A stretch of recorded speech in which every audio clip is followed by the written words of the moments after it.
It was like a live amputation was taking place without any anesthetic. The whole nation grieved over the withdrawal from Gaza, and the end result, of course, we are living and watching and observing it. I mean, that's one of the reasons why this podcast is here. Israel Matters, because this whole situation would not be playing out if the Israelis were still in Gaza. We have to remember that while Israel was the security and everything overseeing Gaza prior to 2005, there was obviously a Jewish community and Arab community, and it's the same in Haifa. Jewish and Arab communities, Russians, Ethiopians, whole communities live side by side. What did happen, as Dror mentions there, is it became a Judenrein. It became a Jew-free zone, and that Jew-free zone became a hotbed for terrorism, for stockpiling of missiles, for stockpiling of weapons, in order to carry out heinous things such as October 7th. So let's follow that through and think, okay, actually, is a Jew-free zone a winning combination for society as a whole,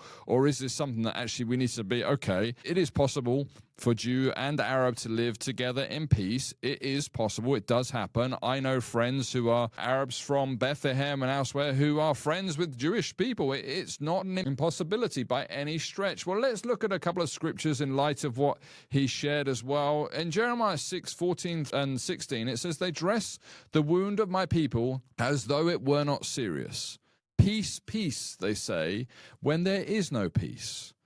And in verse 16, "This is what the Lord says, stand at the crossroads and look. Ask for the ancient paths. Ask where the good way is and walk in it, and you will find rest for your souls. But you said, we will not walk in it." Now, could it be that the Western nations have lost sight of the ancient paths that made the Western nations the nations that they are to this day, that afforded the freedom of worship, freedom of religion, freedom of economy, freedom of choice? Bearing in mind that there hasn't been an election in Gaza since 2006 when Hamas won by a landslide. And the understanding is that if there was an election for the Palestinian people in the so-called West Bank, that Hamas would win overwhelmingly there as well. So we must ask the question, okay, well, what is it really that's driving this? It's not simply a partner for peace. And then in that statement there of looking back to the ancient paths, to the ancient boundary lines. Well, who did God give the land to? The Bible places the territory of Gaza within the inheritance allotted to the tribe of Judah.